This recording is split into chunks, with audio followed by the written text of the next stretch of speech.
Captain Elena Rodriguez stared at the holographic display floating above the bridge's central console, her brown eyes reflecting the blue glow of distant stars. The data made no sense. After 3 months of deep space exploration aboard the UES Prometheus, her team had discovered something that challenged everything humanity thought it knew about the galaxy. "Run the scan again," Elena commanded, her voice steady despite the confusion churning in her stomach. Lieutenant Commander James Park, the ship's science officer, manipulated the controls with practiced efficiency. His fingers danced across the interface as quantum sensors swept across the nearby star systems once more.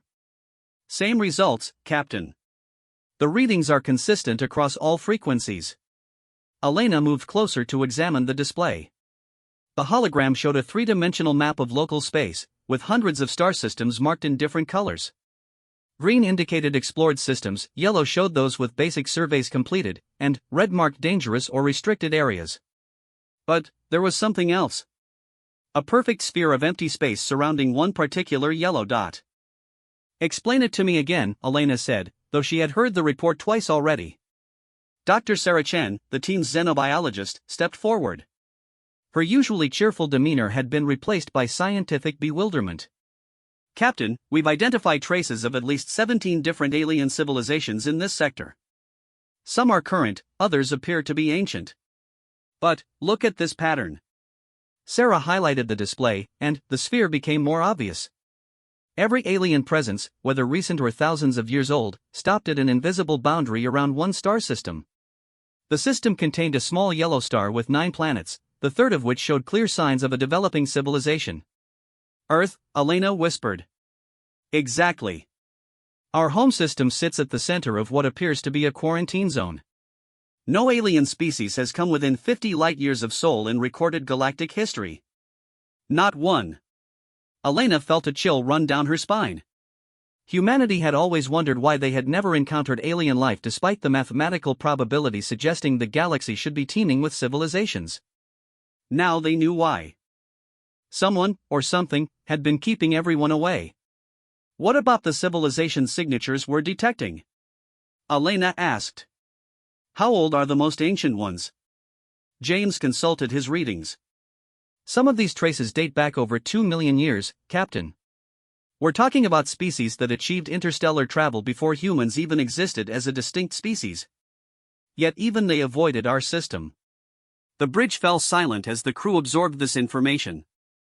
Elena had served in the United Earth Space Force for 15 years, working her way up from a junior navigation officer to commanding humanity's first true deep space exploration vessel. She had prepared for many scenarios: hostile aliens, resource conflicts, navigation hazards. But she had never prepared for this. "Could it be natural?" asked Ensign Maria Santos, the ship's communications officer. "Maybe there's something about our system that makes it dangerous or uninteresting?" Dr. Chen shook her head. "We've run every analysis we can think of. Sol is unremarkable in every way except for harboring life on the third planet. The radiation signatures are normal, the gravitational fields are standard, and there are no exotic matter readings. There's nothing natural that would explain this avoidance pattern." Elena began pacing the bridge, a habit she had developed during difficult decisions. "So we have ancient alien civilizations that have been actively avoiding Earth for millions of years. The question is why?" "There's more, Captain," James said reluctantly. "We've detected recent activity at the boundary." "Very recent." Elena stopped pacing. "How recent?" "Within the last 6 months. Ships, definitely artificial, maintaining positions at exactly 50 light-years from Sol. They're not approaching, but they're watching." The captain returned to the central display, studying the new data James had overlaid. Small red dots marked the locations of alien vessels, forming a sparse but unmistakable perimeter around human space. "How many ships?" Elena asked. "At least 30 that we can detect. Probably more using stealth technology beyond our current ability to penetrate." Elena's tactical training kicked in. 30 ships could mean anything from a research expedition to an invasion fleet. The fact that they were maintaining distance was either very good news or very bad news, depending on their intentions. "Any attempt at communication?" Elena asked Maria. The young communications officer shook her head. "Nothing, Captain. They're maintaining complete radio silence on all frequencies we've monitored. If they're communicating, they're using methods we can't detect. Elena made a decision that would change the course of human history. Set course for the nearest contact. If they want to watch us, they can explain why. Dr. Chen looked alarmed. Captain, maybe we should report this to Earth Command first. This could be a situation requiring diplomatic protocols we don't understand. Doctor, Earth Command is 47 light-years away. By the time our message reaches them and they send instructions back, we could have discovered why humanity has been isolated for millions of years. Besides, first contact protocols are my responsibility as mission commander. Elena turned to her navigation officer. Lieutenant Rodriguez, plot a course for the nearest alien vessel. Maximum sustainable speed. Aye, Captain.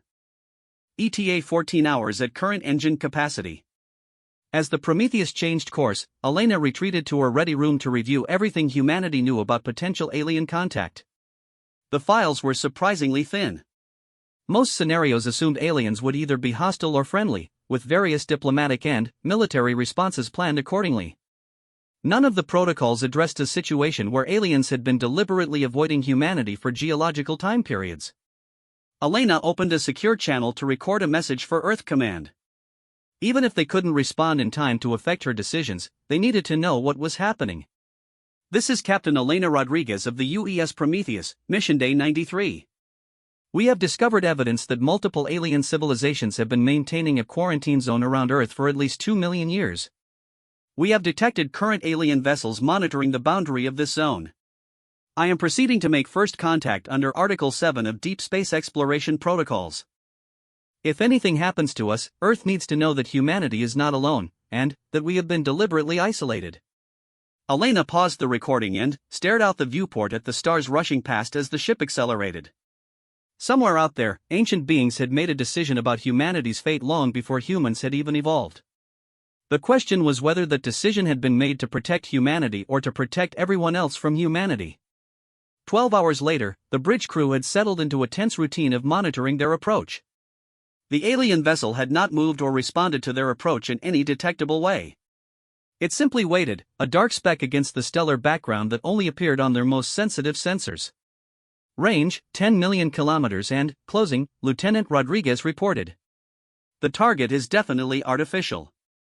Metallic composition, roughly cylindrical, approximately 2 kilometers in length. Elena studied the sensor readings displayed on her personal screen. The alien ship was massive, nearly 10 times the size of the Prometheus. Its design was unlike anything in human engineering databases, with flowing curves that seemed almost organic despite the metallic construction. Any response to our approach? Elena asked. Maria Santos monitored her communication equipment with intense focus. Nothing yet, Captain. I've been broadcasting standard first contact greetings on all frequencies for the past 6 hours. Mathematical sequences, prime numbers, basic physics constants. If they're listening, they're not responding. Dr. Chen looked up from her xenobiology workstation. Captain, I'm detecting some unusual readings from the alien vessel. The hull appears to be composed of materials we don't recognize. The atomic structure is strange. Elena moved to Chen's station. Strange how? The molecular bonds don't match anything in our databases. It's as if the ship is built from matter that follows different physical laws. But that should be impossible. James Park joined their conversation. Actually, Doctor, that might explain something I've been puzzling over. The ship's energy signature doesn't match any known propulsion system. There are no heat signatures from engines, no electromagnetic emissions from power plants, nothing that suggests conventional technology. Elena felt the pieces of a larger puzzle beginning to take shape in her mind. An ancient species with technology that seemed to violate physical laws, maintaining a quarantine around Earth for millions of years. Whatever they were dealing with, it was beyond humanity's current understanding. Range, 5 million kilometers, Rodriguez reported. The alien vessel is beginning to change course. It's moving to intercept us. Elena returned to the captain's chair. Red alert. All stations prepare for possible contact. Raise shields and charge defensive systems, but do not target the alien vessel unless I give explicit orders. The bridge lights dimmed to red as the ship's defensive systems came online. Elena could feel the subtle vibration of the shield generators powering up through the deck plating. "Captain," Maria called out, excitement evident in her voice. "I'm receiving a transmission. It's not on any frequency we've been monitoring. The signal is coming through our navigation array, somehow bypassing our communication systems entirely." Elena leaned forward. "Put it through." The main speakers crackled to life, but, instead of words, a series of complex musical tones filled the bridge. The melody was hauntingly beautiful, unlike anything Elena had ever heard. But, more than that, the music seemed to convey meaning beyond simple sound. "It's mathematical," James said in wonder. "The tonal progressions are following quantum harmonic sequences. It's not just music, it's a language based on the fundamental frequencies of atomic structure." Elena listened as the alien song continued, feeling an odd sense of recognition despite never having heard anything like it before. "Can we respond in kind?" "I can try," James said, his fingers flying over his console. "Give me a few minutes to analyze the pattern and compose a response." As James worked, the alien vessel continued its approach. Elena watched on the main screen as the massive ship grew larger. Despite its size, it moved with a grace that seemed to defy physics, changing direction and speed without any visible reaction mass or engine flare. "Transmission ready, Captain," James announced. "I've composed a basic mathematical response using their tonal language. It should convey peaceful intentions and a desire to communicate." Elena nodded. "Send it." The bridge filled with humanity's first attempt at alien communication, a series of carefully calculated tones that James had programmed based on the alien pattern. Elena found herself holding her breath as the message went out across space. The response was immediate. The alien music stopped abruptly, replaced by a completely different tone. Where the first message had been beautiful and complex, this one was sharp, urgent, almost warning in nature. "They're backing away," Rodriguez reported. "The alien vessel is changing course, moving rapidly away from us." Elena stood up, confusion and frustration warring in her mind. "Why would they run? We responded peacefully." Maria's hands flew over her communications console. "Captain, I'm detecting multiple new contacts. Ships are appearing throughout the boundary zone. Dozens of them." The main display updated to show the new arrivals. Red dots materialized across the perimeter of Earth's quarantine zone, far more than the 30 ships they had originally detected. Dr. Chen's voice was barely a whisper. "Captain, I'm reading over 200 vessels now, and more are still appearing." Elena stared at the display as the implications became clear. Humanity's attempt at first contact had triggered some kind of alert system. Instead of opening communication, they had caused the largest gathering of alien ships in recorded galactic history. "All ships are maintaining their positions at the 50 light-year boundary," Rodriguez reported. "They're not approaching Earth, but they're not leaving either." Elena made another decision that would echo through history. "Set course for Earth immediately. Maximum speed." "Captain?" Dr. Chen questioned. Elena turned to address her entire bridge crew. "Whatever we just triggered, Earth needs to know about it. And if these aliens have been watching us for millions of years, it's time humanity found out why we've been alone in the galaxy." As the Prometheus began its journey home, Elena couldn't shake the feeling that they had just set in motion events that would forever change humanity's place in the universe. Behind them, hundreds of ancient alien vessels maintained their vigil, waiting for something that Elena couldn't begin to understand. The galaxy's oldest species had been avoiding Earth for 2 million years. Now humanity was about to discover the dark secret that had kept them isolated among the stars. Admiral Patricia Harrison stood before the massive holographic display in Earth's Strategic Command Center, watching as hundreds of red dots maintained their positions exactly 50 light-years from Sol. The emergency session had been called within hours of receiving Captain Rodriguez's transmission, and now the most powerful leaders on Earth struggled to comprehend the magnitude of what they faced. "Tell me again about the timeline," Admiral Harrison said, her weathered face showing the strain of commanding Earth's defensive forces during humanity's first confirmed alien contact. Dr. Marcus Webb, director of Earth's Xenological Studies Institute, stepped forward with a tablet containing all available data. "Captain Rodriguez's initial contact occurred 72 hours ago. Within 6 hours of her attempted communication, our deep space monitoring stations detected massive energy signatures appearing along the entire perimeter of what we now call the quarantine zone. Admiral Harrison studied the display more closely. The alien fleet had grown to over 300 vessels, all maintaining perfect formation at the invisible boundary that had apparently contained humanity for millions of years. "Any movement toward Earth?" Harrison asked. General Robert Chen, chairman of the Global Defense Council, shook his head grimly. "None. They're holding position, but, Admiral, the energy readings from those ships, our best estimates suggest each vessel could destroy our entire orbital defense network without breaking formation." The weight of those words settled over the room like a heavy blanket. Earth's space defenses, built over decades and representing the pinnacle of human military engineering, would be completely useless against technology that operated beyond known physical laws. President Maria Santos entered the command center, followed by representatives from every major nation on Earth. The gravity of the situation had transcended normal political boundaries, uniting humanity in the face of an incomprehensible threat. "What's the status of the Prometheus?" President Santos asked without preamble.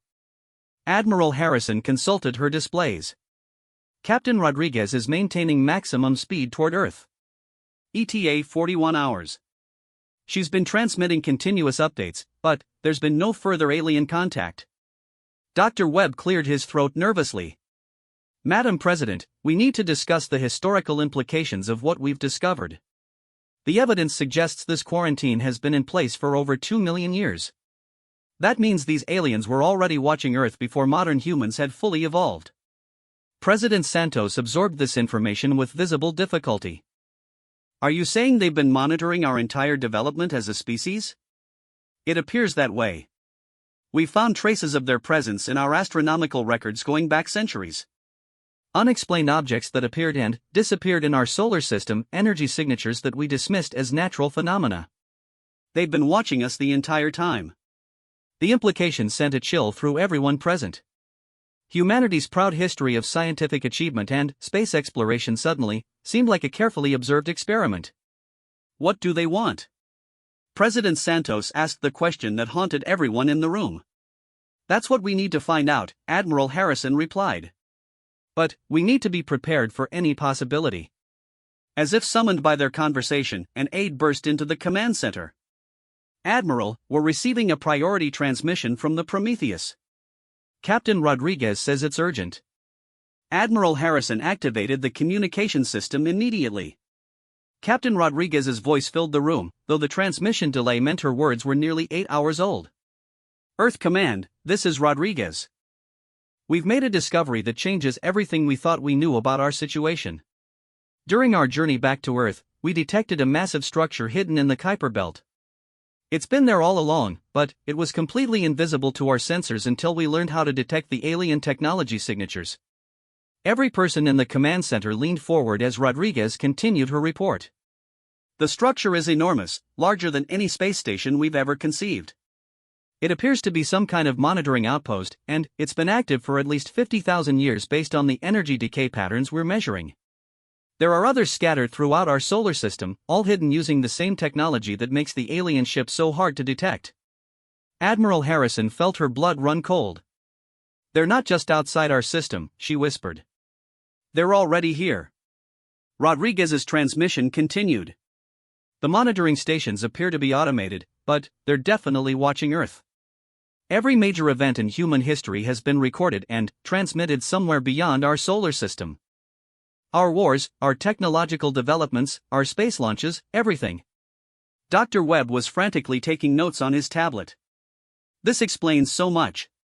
The statistical impossibility of Earth developing intelligent life in isolation, the lack of any alien contact despite the probability that the galaxy should be full of civilizations. We've been in a zoo all along." President Santos's face had gone pale. "A zoo?" "Think about it," Dr. Webb explained. "Advanced aliens discover a planet with developing life. Instead of interfering, they establish monitoring stations and keep other species away. They watch our development from a safe distance, studying our evolution and behavior patterns." General Chen stood up abruptly. "This is unacceptable. We're not animals to be observed and studied. If they want to know about humanity, they can come down here and ask us directly. Admiral Harrison raised a hand for silence as Rodriguez's transmission continued. There's more. We've managed to partially decode some of the data streams flowing between the monitoring stations.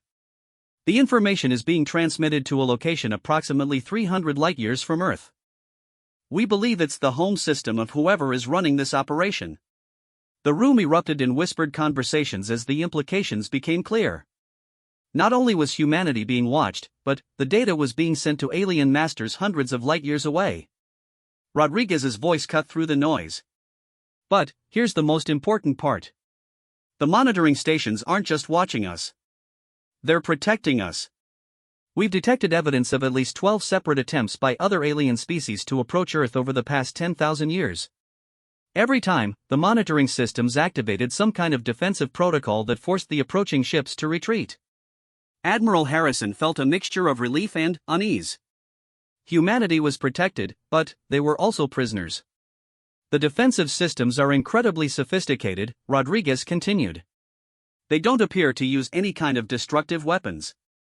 Instead, they seem to manipulate spacetime itself, creating barriers that other ships cannot cross. It's technology so advanced that it might as well be magic from our perspective. Dr. Webb looked up from his tablet with a troubled expression. If they can manipulate spacetime, they could do anything to us. Slow down our development, speed it up, even prevent our evolution entirely. President Santos walked to the display showing the alien fleet at the boundary. The question is why they're revealing themselves now. For millions of years, they've remained hidden. What changed? The answer came from an unexpected source. Lieutenant Commander Maria Santos, Captain Rodriguez's communications officer, had been monitoring alien transmissions during their return journey. Her voice joined Rodriguez's in the next part of the transmission. We've been analyzing the musical language the aliens use to communicate with us. It's incredibly complex, but we've made some progress in translation. The initial message wasn't a greeting. It was a test. Admiral Harrison leaned closer to the communication console. What kind of test? They were testing our ability to understand quantum harmonic mathematics. When Commander Park responded with his own mathematical sequence, it proved that humanity had reached a specific level of scientific development. That's what triggered the fleet response. Dr. Webb dropped his tablet. They've been waiting for us to reach a certain level of technological sophistication. Lieutenant Commander Santos's voice continued through the speakers. Based on our analysis of their mathematical language, we believe they've been monitoring multiple species throughout the galaxy. Earth appears to be just one of several worlds under their protection. But we're the first to reach whatever threshold they've been waiting for. The implications hit everyone in the room simultaneously. Humanity wasn't unique in being monitored. They were part of a galactic program involving multiple developing civilizations. What happens now? General Chan asked. What do they do with species that pass their test? Rodriguez's voice returned to the transmission. That's what we need to find out. But, based on the energy patterns we're detecting from the alien fleet, they're preparing for something big. All ships are increasing their power output in a coordinated pattern. It's like they're getting ready for a major operation. Admiral Harrison immediately activated Earth's early warning systems. All defense platforms to yellow alert. I want every sensor array focused on that fleet. President Santos moved to stand beside the Admiral. Captain Rodriguez, when you reach Earth, I want you to dock at Luna Station immediately. We need to debrief your entire crew and analyze every piece of data you've collected. Understood, Madam President. But there's one more thing you need to know. The room fell silent as everyone waited for Rodriguez's final revelation. During our analysis of the alien transmissions, we detected a countdown sequence embedded in their mathematical language. We don't know what it's counting down to, but, based on the progression patterns, it will reach zero in approximately 72 hours. The countdown had begun, and humanity had no idea what would happen when it reached zero. Were they about to be welcomed into a galactic community of protected species, or were they facing something far more sinister? Admiral Harrison looked around the room at Earth's leaders, seeing her own concerns reflected in their faces.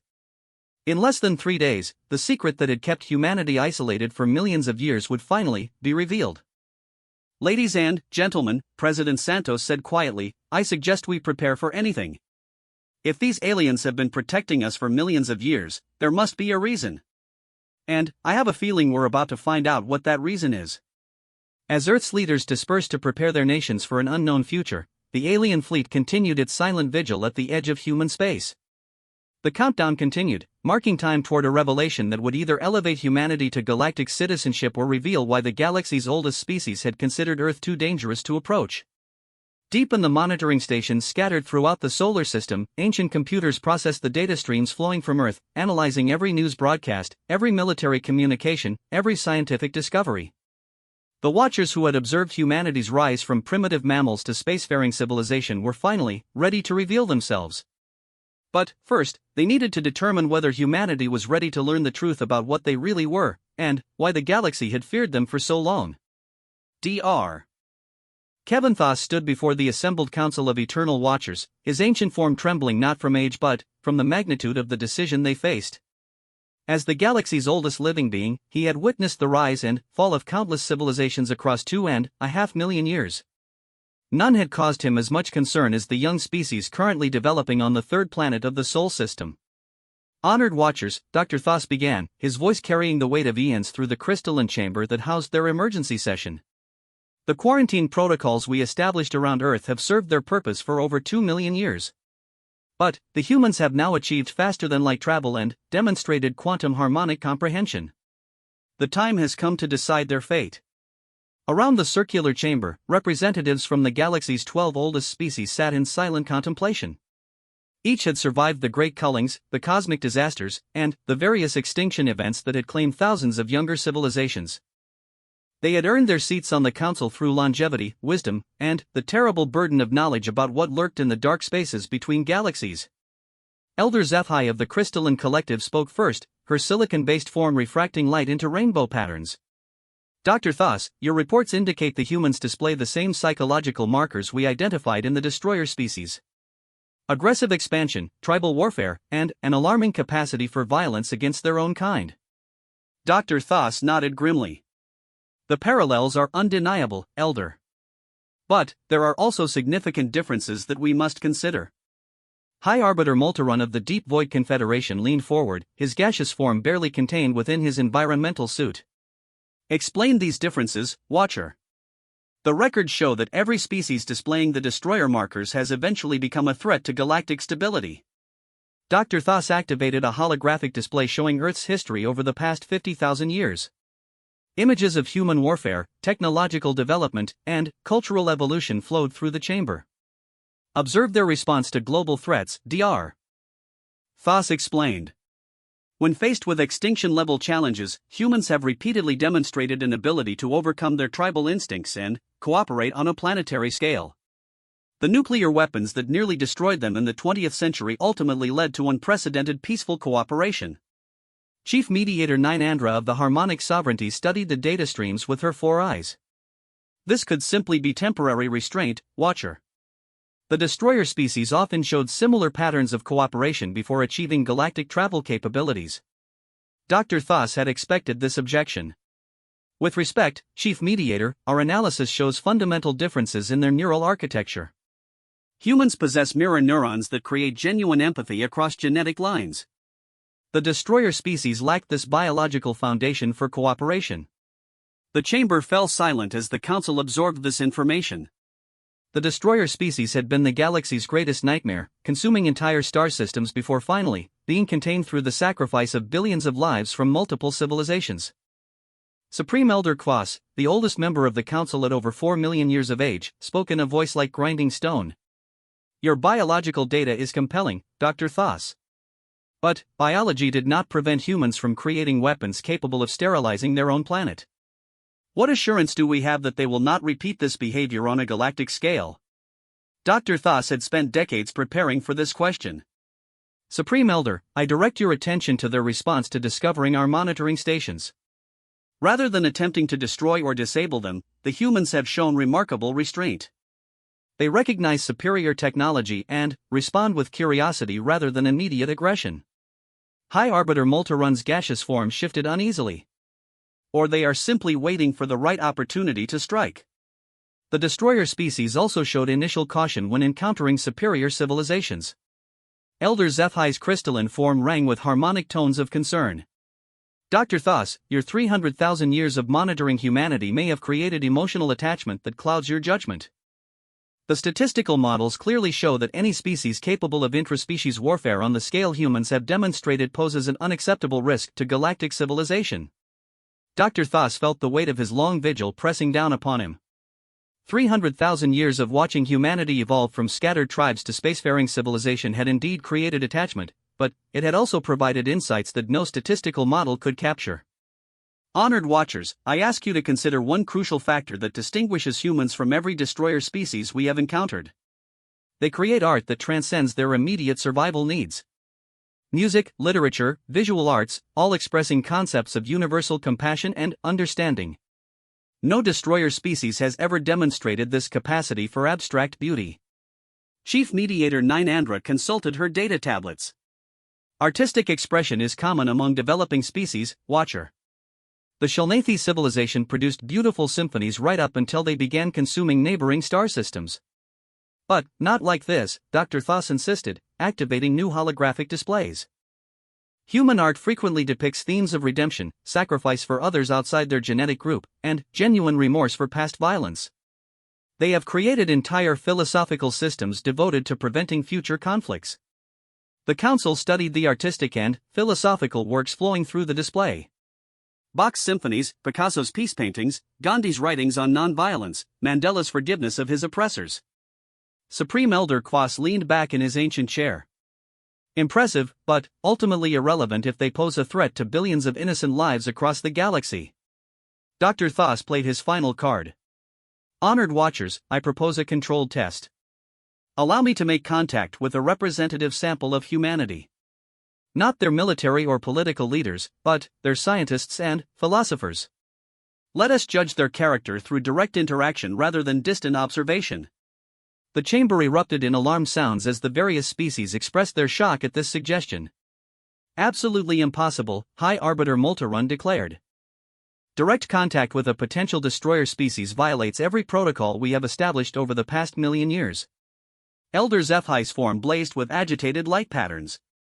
Dr. Thos, you propose risking exposure of our civilization to a species that may attempt to locate and destroy us. The risk is unacceptable. But, Supreme Elder Quas raised an appendage for silence. Explain your proposal more completely, Watcher. Dr. Thos felt a spark of hope. I would select a small group of humans who have demonstrated exceptional wisdom and ethical behavior. Scientists who have devoted their lives to understanding rather than destroying, philosophers who preach universal compassion, individuals who have shown willingness to sacrifice for the benefit of others. A controlled first contact that allows us to evaluate their true nature. Chief Mediator 9 Andra considered the proposal carefully. What safeguards would you implement? If these humans prove to be hostile or attempt to extract information about our locations? The contact would occur on a neutral world outside their solar system, Dr. Thos explained. A single ship with minimal crew, all volunteers who understand the risks. If the humans prove hostile, the ship would be destroyed before any sensitive information could be extracted. The council debated for hours, examining every aspect of the proposal from multiple angles. The risks were enormous, but so was the potential for finally answering the question that had haunted galactic civilization: could a species displaying destroyer characteristics ever be trusted? Finally, Supreme Elder Quas called for silence. Dr. Thos, your proposal has merit, but we must also prepare for the possibility that humans will fail your test. What is your recommendation if they prove to be as dangerous as the statistical models predict? Dr. Thos had dreaded this question, but he knew it was inevitable. If the humans demonstrate destroyer characteristics during first contact, we implement the final protocol. The chamber fell into profound silence. The final protocol had been used only once in galactic history, against the original destroyer species. It involved the complete sterilization of the target species' home system and all their colonial worlds. Elder HFY spoke softly. You would condemn 8 billion humans to extinction based on the actions of a few representatives? I would protect trillions of innocent lives throughout the galaxy, Dr. Thos replied heavily. The same choice we made with the destroyers 2 million years ago. High Arbiter Molterun's form swirled with troubled patterns. And if they pass your test? What then? Then, we welcome them into the Galactic Confederation as a protected junior species and begin the long process of educating them about the true nature of the universe. Supreme Elder Quas consulted with the other council members through private communication channels that Dr. Thos could not access. The debate continued for nearly an hour before the Supreme Elder spoke again. Dr. Thos, the council has reached a decision. You are authorized to proceed with limited first contact under the conditions you have outlined. You will select no more than 5 human representatives and meet them on the dead world of Kepler 442c. You will have 72 hours to complete your evaluation. Dr. Thos felt both relief and terror at the decision. And if they fail the test? Then, the final protocol will be implemented immediately. Dr. Thos, you understand that if humanity proves to be a destroyer species, your 300,000 years of monitoring will have been in preparation for their execution. Dr. Thos bowed his ancient head. I understand, Supreme Elder. The safety of galactic civilization must come before any single species, even one I have watched grow from primitive mammals to space travelers. Chief Mediator Ninandra activated the chamber's main communication system. Dr. Thos, your monitoring stations throughout the Sol system will begin transmitting preparation signals immediately. The humans must choose their representatives within 24 hours. As the council session ended and the ancient beings began departing for their home worlds, Dr. Thos remained in the chamber to contemplate the magnitude of what he had set in motion. In less than 3 days, he would meet face-to-face with representatives of humanity and determine whether they deserved to join galactic civilization or whether they posed such a threat that their entire species must be destroyed. The countdown that humanity had detected in the alien transmissions was not preparation for welcome. It was preparation for judgment. Dr. Thos activated his private communication link to the monitoring stations around Earth. Begin transmission of the selection protocols, he commanded. And prepare the final protocol systems for possible activation. In 72 hours, the fate of humanity would be decided by 5 representatives who didn't even know they were about to determine whether their species lived or died. Dr. Sarah Martinez stared at the impossible message displayed on her computer screen at the University of Sao Paulo's Institute for Theoretical Physics. The text had appeared simultaneously on her computer, her phone, and every electronic device in her laboratory, bypassing all security systems without triggering any alarms. Greetings, Dr. Martinez. You have been selected as a representative of humanity for first contact with galactic civilization. You have 6 hours to decide whether to accept this responsibility. Sarah read the message 3 more times before her rational mind accepted what she was seeing. The mathematical proofs accompanying the text were beyond current human understanding, yet somehow she found herself comprehending concepts that should have taken decades to develop. Similar messages had appeared to 4 other individuals across Earth. Dr. Chinwei, the holographic scenario materialized around the 5 human representatives with startling clarity. They found themselves seemingly standing on the observation deck of a massive space station, looking down at a planet covered in sprawling cities and agricultural zones. The world teemed with life, but something was clearly wrong. Dr. Thos's voice filled the chamber as the scenario began. This is Kepler 438b, as it existed 52,000 years ago. Home to the Veltar civilization, a species of peaceful herbivores who achieved spaceflight through cooperation and shared scientific advancement. They had never experienced war and had no concept of military conflict. Sarah Martinez watched as the holographic display zoomed in on the planet's surface. The Veltar cities were beautiful, flowing organic structures that seemed to grow from the landscape rather than being imposed upon it. Gardens and parks were seamlessly integrated into every urban area. Their society was based on consensus decision-making and resource sharing, Dr. Thos continued. No individual Veltar ever went hungry, and their technology was designed to enhance life rather than control it. By every measure, they were an ideal civilization. Dr. Chenwei studied the peaceful scene below. What happened to them? The holographic display shifted to show space around the planet. Massive dark ships appeared at the edge of the system, their design clearly meant to intimidate rather than explore. The Kethmori arrived, Dr. Thos explained. A nomadic species that had consumed the resources of their home world and turned to conquest to sustain their civilization. They were technologically superior to the Veltar and completely ruthless. Dr. Okafor watched in horror as the scenario played out. The dark ships began bombarding the planet's surface, targeting not military installations but agricultural areas and population centers. The Veltar had no defenses, Dr. Thoss said grimly. Their entire philosophy was based on cooperation and peaceful coexistence. When faced with unprovoked aggression, they were helpless. Dr. Running Bear felt his anthropological training kick in as he observed the unfolding tragedy. They tried to communicate with the attackers? For 3 days, the Veltar broadcast messages of welcome and offers of peaceful cooperation. The Kethmori responded by intensifying their bombardment. Within a week, Veltar civilization was extinct. Dr. Volkov couldn't bear to watch as the beautiful cities were reduced to smoking ruins. And you allowed this to happen? Dr. Thoss's ancient face showed deep sadness. We had protocols against interference in conflicts between species of similar technological development. The Galactic Confederation had learned through bitter experience that intervention often led to even greater tragedies. Sarah felt sick as she watched the final scenes of Veltar extinction. So you just observed while an entire peaceful civilization was destroyed? We observed, recorded, and mourned, Dr. Thoss confirmed. And we learned. The Kethmori went on to destroy 6 more civilizations before galactic forces finally stopped them through direct intervention. The holographic scenario faded, leaving the 5 humans in stunned silence. Dr. Thoss allowed them time to process what they had witnessed before speaking again. Now you face a similar scenario, he said. You are the leadership of a galactic confederation that has just detected the Kethmori approaching another peaceful world. You have the power to intervene, but doing so will reveal your existence to both species and, potentially alter the natural development of countless civilizations. What do you decide? The weight of the decision settled over the 5 representatives. This wasn't a theoretical exercise, they were being asked to make the same choice that had haunted galactic civilization for thousands of years. Dr. Chen Wei was the first to respond. The moral imperative is clear. We cannot allow genocide to occur when we have the power to prevent it. Dr. Running Bear disagreed.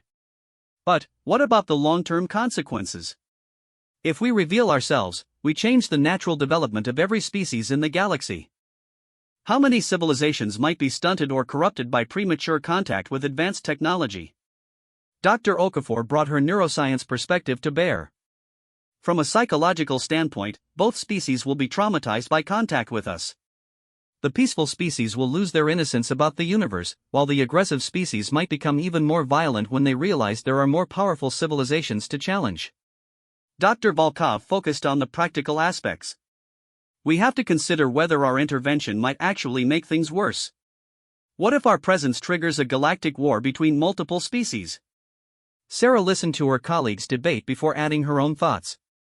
But we're not talking about abstract possibilities. We're talking about the immediate extinction of billions of innocent beings.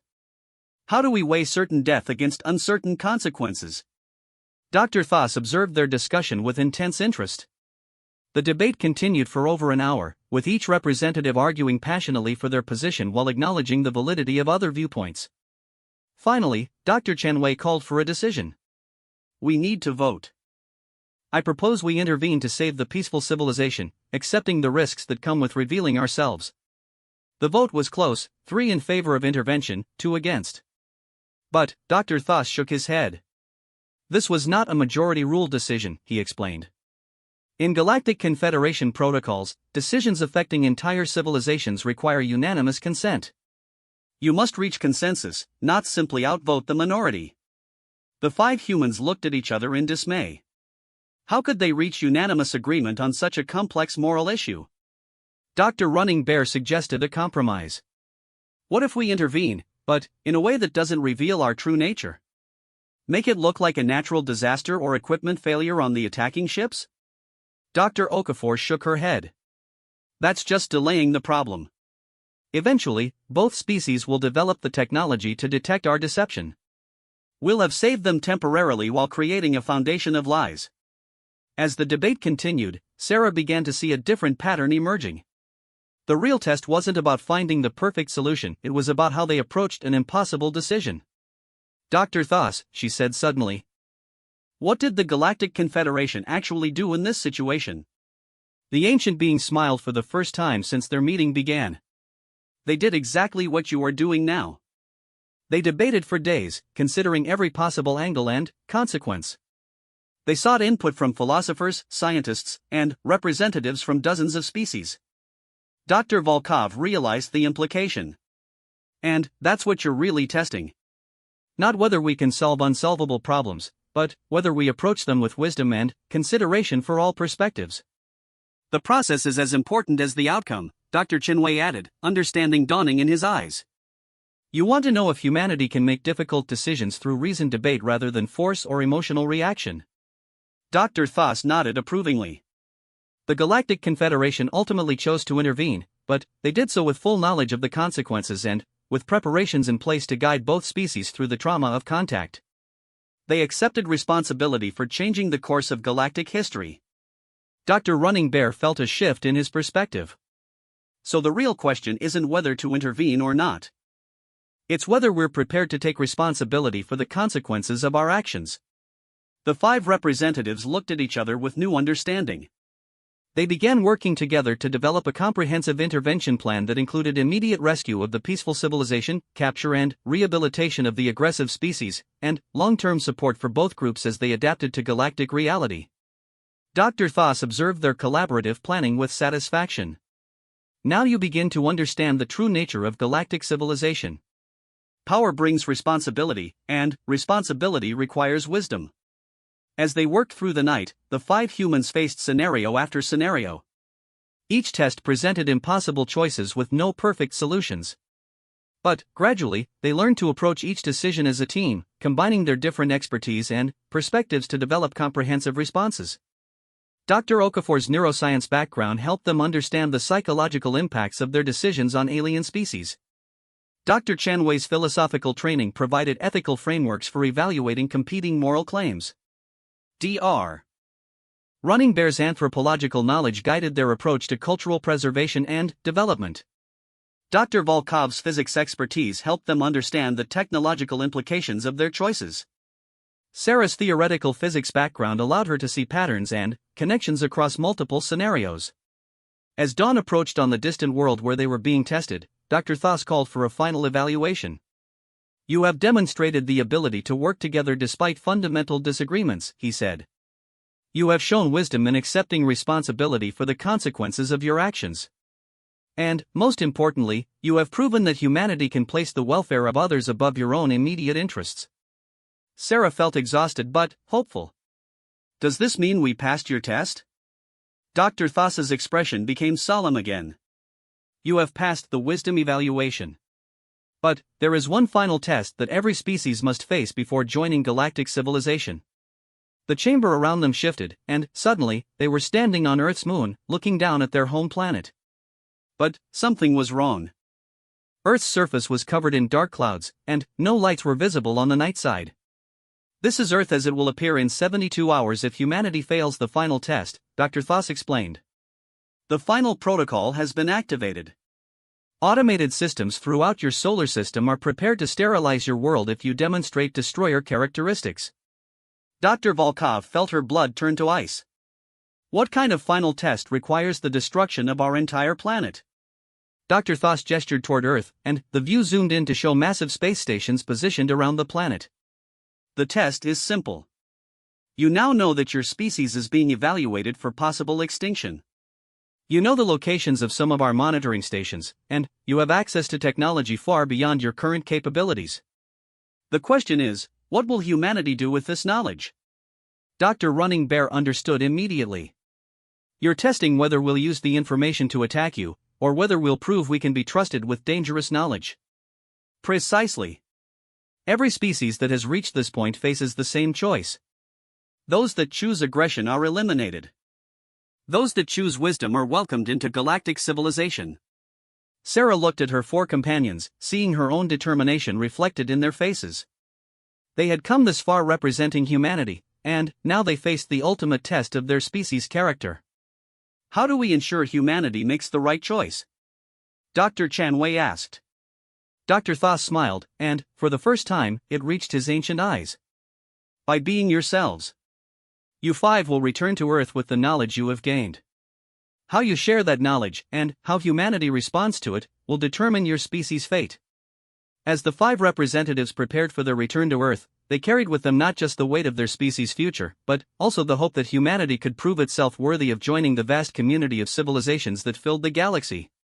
The final test had begun, and the fate of 8 billion humans now rested on whether their species could demonstrate the wisdom and restraint that would mark them as galactic citizens rather than a threat to be eliminated. Earth's greatest challenge was about to begin, and humanity didn't even know it was being tested.